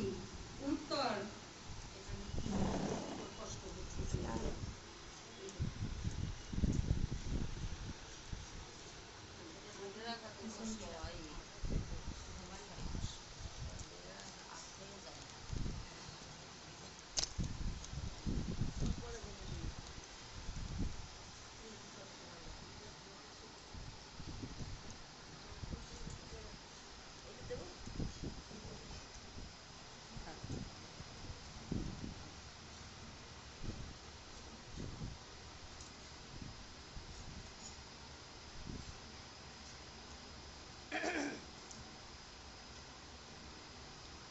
সৃষ্টি ও ধ্বংস নেই যার, তিনি অবিনশ্বর। এই নাম জপ করবার সময় নিজে কানে শুনতে হবে, আর অন্য কেউ শুনলেও তাতেও ক্ষতি নেই। প্রশ্ন, অনর্থ কয় প্রকার এবং কি কি? উত্তর, অনর্থ 4 প্রকার। 1 নাম্বার স্বরূপ ভ্রম, যেমন আমরা যে চিরকালই শ্রীকৃষ্ণের নিত্য দাস, তাহা ভুলিয়া দেহটাকে আমি বলিয়া মনে করি। 1 নাম্বার কি? স্বরূপ ভ্রম। স্বরূপ ভ্রমটা কি? যে আমি যে কৃষ্ণের দাস, তাহা ভুলিয়া নিজের দেহটাকেই আমি বলিয়া মনে করি, এটা আমাদের স্বরূপ ভ্রম। 1 নাম্বারে বললেন স্বরূপ ভ্রম। 2 নাম্বার অসৎ চিন্তা, যে বস্তু থাকবে না তাহাই পাবার জন্য ব্যাকুলতা। 2 নাম্বারে বললেন যে 1 নাম্বারে বললেন স্বরূপ ভ্রম, 2 নাম্বারে বললেন অসৎ তৃষ্ণা, যে বস্তু থাকবে না তাহাই পাওয়ার জন্য ব্যাকুলতা, এটাই অসৎ চিন্তা। 3 নাম্বার হৃদয় দ্রবল্য, প্রকৃতির বিধিতে অনিত্য সুখের চাবিকাঠি হারিয়ে গেলেই শোকাচ্ছন্ন হয়ে পড়া, নিত্যের প্রতি আকৃষ্ট না হওয়া, এটাই হলো হৃদয় দ্রবল্য। হৃদয় ক্ষুদ্র এবং দ্রবল্য থাকিলে এই নিত্যের প্রতি আকর্ষণ থাকে না, অনিত্যের দিকেই সে মনটা ছুটে যায়। 4 নাম্বার অপরাধ। অপরাধটা কি? ভগবান ও ভক্তকে ছোট করে দেখা বা সাধারণ মনে করা, এটা হলো অপরাধ। শয়তানি বৃত্তি থেকে মনটাকে সরালেই সে সাধু হয়ে যায়। শয়তানি বৃত্তি থেকে মনটাকে সরালেই সে সাধু হয়ে যায়।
দ্রৌপল্লব মানে হৃদয়ের ক্ষুদ্রতার পরিচয়। 4 নাম্বার অপরাধ, ভগবান ও ভক্তকে ছোট করে বা দেখা বা সাধারণ মনে করা। শয়তানি বৃত্তি থেকে মনটাকে সরালেই সে সাধু হয়ে যায়। সৎ গ্রন্থ পাঠ বা সৎ কথা শোনবার উদ্দেশ্য হল আত্মজিজ্ঞাসার জবাব খোঁজা।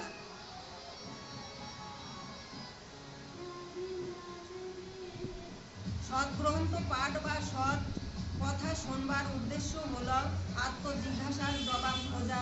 কেন এলাম এই জগতে, কেন বা জন্মালাম, কেনই বা মরব, কেন এত দুঃখ, আবার আমার করণীয় কি, পরম নিয়ন্ত্রণকে, তার সঙ্গে আমাদের সম্বন্ধ কি, এ সমস্ত প্রশ্নের উত্তর যে খুঁজে নেয় তারই হৃদয় জেগেছে। সৎ গ্রন্থ পাঠ বা সৎ কথা শুনবার উদ্দেশ্য হল আত্মজিজ্ঞাসার জন্ম দেয়া। আমরা এখানে কি জন্য এসেছি? যে আত্মজিজ্ঞাসার জন্ম দিতে, যে আমি কে, আমি কোথা থেকে এসেছি, এখানে এসে কি আমার কর্তব্য বা করণীয়, আমি এখানে কেন এলাম, আবার কেন যাব, আমি এলামই বা কেন, আবার যাবই বা কেন, তো কিসে আমার হিত সাধন হবে। এই যে আত্মজিজ্ঞাসা, আত্মোপলব্ধি, এটাই হচ্ছে প্রকৃত চেতনা, আর এটাই হচ্ছে হৃদয়ের অমৃত। কেন এলাম এই জগতে, কেন জন্মালাম, কেনই বা আবার মরব, কেন এত আমাদের দুঃখ, কেন এত দুঃখ পাই, আমার করণীয় কি, পরম নিয়ন্ত্রণকে, তার সঙ্গে আমাদের সম্বন্ধই বা কি, এ সমস্ত প্রশ্নের উত্তর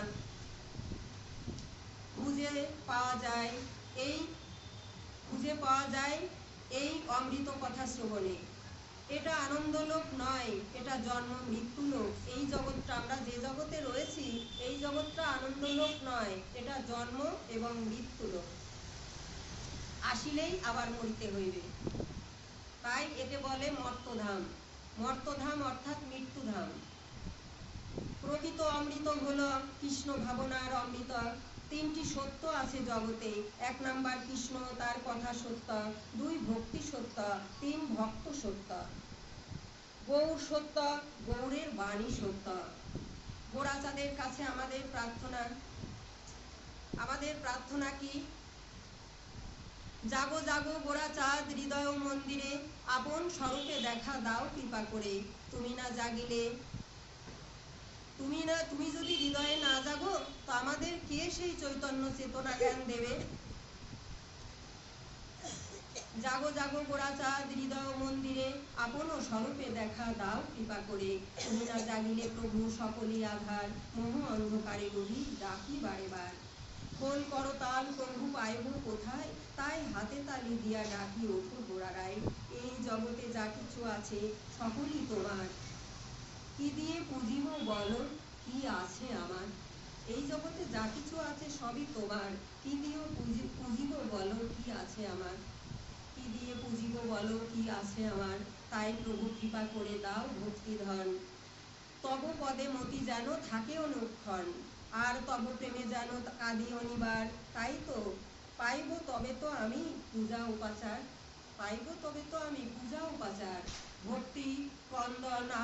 ভক্তি বন্দন আর তুলসী চন্দনে, অশ্রু মিশাইয়া দেব তব শ্রীচরণে। অচঞ্চল হয়ে প্রভু কর হৃদয়ে আসন, ভক্ত অধম দাস মাগে তব শ্রীচরণ। রাধে রাধে, নিতাই গৌর হরিবল, হরিবল হরিবল। শ্রী চৈতন্যের প্রেম কথা। ছাড়িয়া সংসার সুখ করভ কীর্তন, প্রেম সুখে তোরে যাবে ভবের বন্ধন। কীর্তন করিলে তোমার হবে ব্রহ্মজ্ঞান, রাসু অশ্বমেধ আর গঙ্গা স্থান। কীর্তন বৈকুণ্ঠ পদ, যাতে পাপ হবে ক্ষয়, কীর্তন রসেরও ভক্তি সর্বস্থানে জয়। দান ব্রত তপ শৌচ বেদ অধ্যয়ন, শ্রী গৌরাঙ্গ ভজন বিনা হবে সব অকারণ। কিবা শূদ্র কিবা বিপ্র কিবা পুরুষ নারী, গৌরাঙ্গ ভজনে হবে সবে অধিকারী। তাই একান্ত সরল ভাবে ভজ গৌরজন, তাহলেই লাভ হবে তোমার রাধা কৃষ্ণ চরণ। ভক্ত সঙ্গ করো সবে গৌরাঙ্গ বলিয়া, কৃষ্ণ নাম করো তোমরা নাচিয়া নাচিয়া। অচিরে পাইবে তবে নাম প্রেমধন, যাহা বিলাইতে প্রভুর নদে আগমন। গৌর নাম গাই কিংবা করাই শ্রবণ, অন্তিমেতে পাইবে সে গৌরাঙ্গ চরণ। দীনু ভক্ত দাস শ্রী গৌর কৃপায় এই মধুমাখা সুধা নাম প্রেম ভরে গায়, এই মধুমাখা সুধা নাম প্রেম ভরে গায়। ঈশ্বর মহান। শ্রী শ্রী নিত্যানন্দ গোস্বামী কথিত শ্রী চৈতন্য কথামৃত।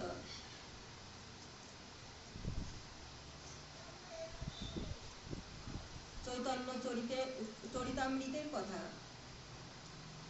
কলিকালে ধর্ম কথা কৃষ্ণ নাম সংকীর্তন, কৃষ্ণ শক্তি বিনে তার নহে প্রবর্তন, কৃষ্ণ শক্তি বিনে তার নহে প্রবর্তন।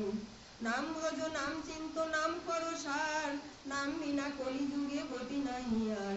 যেই নাম সেই কৃষ্ণ ভজ নিষ্ঠা করি, নামের সহিত আছে আমার আপনি শ্রীহরি। শতবার সুবর্ণ কোটি কন্যা দান, তথাপি না হয় কৃষ্ণ নামেরই সমান। শোনো শোনো ওরে ভাই নাম সংকীর্তন, যেই নাম শ্রবণে হয় পাপ বিমোচন। কৃষ্ণ নাম হরি নাম বড়ই মধুর, যে জনা ভজে কৃষ্ণ সে বড় চতুর। কৃষ্ণ নাম হরি নাম বড়ই মধুর, যে জনা ভজে কৃষ্ণ সে বড় চতুর। কৃষ্ণ নাম ভজ ভাই আর সব মিছে, পালাইতে পথ নাই জম আছে পিছে। ব্রহ্মাদি দেব যারে ধ্যানে নাহি পাই, সে হরি বঞ্চিত হলে কি হবে উপায়। স্বয়ং ভগবান কৃষ্ণই আমার শ্রী চৈতন্য গোসাই, জগন্নাথ নৃসিংহদেব সহ কোনো ভেদ নাই। নাম অভ্যাস হইতে হয় সর্বপাপ হয়, সেই নাম করলে হবে ভব সংসার জয়। নাম অভ্যাসে মুক্তি হয় সর্বশাস্ত্রে দেখি, শ্রীমদ্ ভাগবতে তাহা অজামিল সাক্ষী। খুব সুন্দর কথা। নিরন্তর নাম লও করো তুলসী সেবন, অচিরাতে পাবে তুমি শ্রীকৃষ্ণ চরণ। কোটি জন্মে ব্রহ্মজ্ঞানে যদি মুক্তি হয়, একাগ্রতায় নাম করলে অবশ্যই পাই। তাই বুদ্ধি ছাড়িয়া করো কৃষ্ণ নাম সংকীর্তন, তাহলেই লাভ হবে ভাই রাধা গোবিন্দ চরণ। যে জনা ভজে সে হয় অভক্তিহীন ছাড়, যে জনা ভজে সে হয় অভক্তিহীন ছাড়। শ্রীকৃষ্ণ ভজনে নাহি জাতি কুলাদি বিচার। মুচি হয়েও শুচি হয় যদি কৃষ্ণ ভজে, আর শুচিও মুচি হয় যদি কৃষ্ণ ত্যাজে। ভজনের মধ্যে শ্রেষ্ঠ নববিধা ভক্তি, কৃষ্ণ প্রেম কৃষ্ণ দিতে ধরে মহাশক্তি। তার মধ্যে সর্বশ্রেষ্ঠ হয় শ্রীনাম সংকীর্তন, নিরপরাধে লইলে নাম ধরে প্রেম ধন। রাধে রাধে।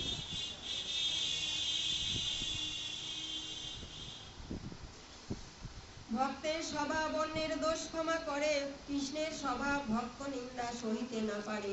সেই ভক্ত ধন্য যে না ছাড়ে প্রভুর চরণ, আর সেই প্রভু ধন্য যে না ছাড়ে নিজ জন।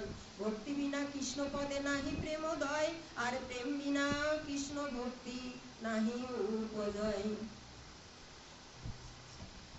ভক্তি বিনা কৃষ্ণ পদে নাহি প্রেমোদয়, আর প্রেম বিনা কৃষ্ণ প্রাপ্তি কবু নাহি হয়। দীক্ষাকালে ভক্ত করেন আত্মসমর্পণ, সেই থেকেই কৃষ্ণ তারে করেন আত্মসম। সেই থেকেই কৃষ্ণ হয়, সেই থেকেই ভক্ত হয় চিদানন্দময়। চিদানন্দ দেহে তার কৃষ্ণ প্রাপ্তি হয়। পূর্ণ সরৈশ্বর্য যিনি চৈতন্য ভগবান, তার কাছে ক্ষুদ্র জীব হয় স্ফুলিঙ্গ সমান। ঈশ্বরে নাহিক কোনো দেহ দেহি ভেদ, স্বরূপ দেহ চিদানন্দ নাহিক বিভেদ। ভাগবত পর সদা লহ কৃষ্ণ নাম, কৃষ্ণ কৃষ্ণ বললে পাবে কৃষ্ণ ভগবান। চঞ্চল স্বভাব কৃষ্ণের নারায়ণ একই স্থানে দেখা দিয়ে চঞ্চল স্বভাব কৃষ্ণের নারায়ণ এক স্থানে দেখা দিয়ে, মনোহরি যান অন্তর্ধানে। শ্রীকৃষ্ণের উচ্ছিষ্ট হয় মহাপ্রসাদ নাম, আর ভক্ত খাইলে হয়ে যায় সেই প্রসাদ মহা মহা আখ্যান। ভক্তপদ ধুলি আর ভক্তপদ জল, ভক্তভুক্ত অবশেষ তিন মহাবল। অলৌকিক কৃষ্ণেরও লীলা অলৌকিক কৃষ্ণেরও লীলা, দিব্য শক্তি তার, তর্কেরও গোচর নহে চরিত্র যাহার। সংকীর্তন যোগে করে কৃষ্ণ আরাধন, সেই তো সুবিধা পায় শ্রীকৃষ্ণ চরণ। নিত্য সিদ্ধ কৃষ্ণ প্রেম সাধ্য প্রভু নয়, শ্রবণাদি শুদ্ধ চিত্তে তাহলে আপনি উদয়। নিত্য সিদ্ধ কৃষ্ণ প্রেম সাধ্য প্রভু নয়, তাহলেই শ্রবণ করিলেই সেই শুদ্ধ প্রেম আপনি উদয়। খাইতে শুইতে যে নাম লয়, দেশকাল নিয়ম নাহি সর্বসিদ্ধি হয়। যে জন কৃষ্ণ ভজে সে হয় সর্বোত্তম, আর যে না ভজে সেই তো নরাধম। যে জন কৃষ্ণ ভজে সেই হয় সর্বোত্তম, আর যে না ভজে সেই তো নরাধম। যে জন শ্রীকৃষ্ণ ভজে সেই হন সর্বোত্তম, আর যিনি না ভজেন তিনি হলেন নরাধম। শ্রীকৃষ্ণ পরমসার মহাভাব জানি, সেই তো মহাভাব স্বরূপ আমার রাধা ঠাকুরানী। শ্রীকৃষ্ণ পরমসার মহাভাব জানি, সেই তো ভাব স্বরূপ আমার রাধা ঠাকুরানী। দিন যদি দিন হয়ে লয় কৃষ্ণ নাম, কৃষ্ণ অচিরাতে মিলিবে তার কৃষ্ণ প্রেম ধন। দিন যদি হীন হয়ে লয় কৃষ্ণ নাম, অচিরাতে তার মিলিবে কৃষ্ণ প্রেম ধন। যিনি গুরু তিনি কৃষ্ণ ভিন্ন কভু নয়, যিনি গুরু তিনি কৃষ্ণ ভিন্ন প্রভু নয়। বাঞ্ছা কল্পকারী গুরু আমার দেব দয়াময়, যিনি গুরু তিনি কৃষ্ণ ভিন্ন প্রভু নয়। বাঞ্ছা কল্পকারী গুরু আমার দেব দয়াময়। কলিযুগের নাম ধর্ম শ্রী সংকীর্তন, যার জন্য অবতীর্ণ হলেন আমার শশীর নন্দন। অচৈতন্য জীব কৃষ্ণ বহির্মুখ ছিল, প্রভুর উদয় জীবের চৈতন্য সঞ্চার হল। তাই তো প্রভু বললেন নামের মাহাত্ম আমি দেশে দেশে প্রচারিব, সংকীর্তন স্থানে আমি সদায় থাকিব। যেখানে হবে কৃষ্ণ কথা কৃষ্ণ নাম সংকীর্তন, সেখানেই হবে আমার সতত গমন। এই সংসার সমুদ্র, এই সংসার মহাসমুদ্র পাড়ি দিতে কলিজীবের নাম ছাড়া গতি নাই। সেজন্য কৃষ্ণ পদে প্রাণ সপি লহ তোমরা ঠাই। কৃষ্ণ এক সর্বাশ্রয়, কৃষ্ণ এক ধাম, শ্রীকৃষ্ণের চরণে সর্ববিশ্বের বিশ্রাম। সেই তো সুবিধা যে ছাড়ে, সেই তো সুমেধা যে ছাড়ে কুবুদ্ধি সংসার। সর্বযজ্ঞ হইতে কৃষ্ণ নাম যজ্ঞ সার। রাধে রাধে। কোটি অশ্বমেধ এক কৃষ্ণ নাম সম, যে কহে সে পাষণ্ডী দণ্ডে তার জম। কেউ যদি বলে যে কোটি অশ্বমেধ সম এক কৃষ্ণ নাম, তাই চৈতন্য চৈতামৃতি বললেন সে হলো পাষণ্ডী, দণ্ডে তার জম। কেননা কৃষ্ণ নামের উপরে আর কিছু হয় না। কোটি অশ্বমেধ এক কৃষ্ণ নাম সম, যে কহে সে পাষণ্ডী দণ্ডে তার জম। শ্রীকৃষ্ণকে তুলসী জল দেয় যেই জন, তার ঋণ শোধিতে কৃষ্ণ করেন চিন্তন। আত্মেন্দ্রিয় প্রীতিবাঞ্ছা তারে বলি কাম, কৃষ্ণেন্দ্রিয় প্রীতিবাঞ্ছা ধরে প্রেম নাম। আত্মেন্দ্রিয় প্রীতিবাঞ্ছা তারে বলি কাম, কৃষ্ণেন্দ্রিয় প্রীতিবাঞ্ছা ধরে প্রেম নাম। শাস্ত্র নয় যজ্ঞ নয় তপস্যা নয় যোগ নয়, ত্রিতাপ ক্লিষ্ট কলিযুগের, ত্রিতাপ ক্লিষ্ট কলিযুগের গতি শুধু এই কৃষ্ণ নামেই হয়। শাস্ত্র নয় যজ্ঞ নয়, কোনো কিছুর বিনিময়ে এই নামের তুলনা করা চলে না। সবার উপরে এই নাম মহামন্ত্র। সে নাম উচ্চারণেই গতি সর্বসাধনার সার, নাম নামে অভিন্ন পরম উদ্ধার।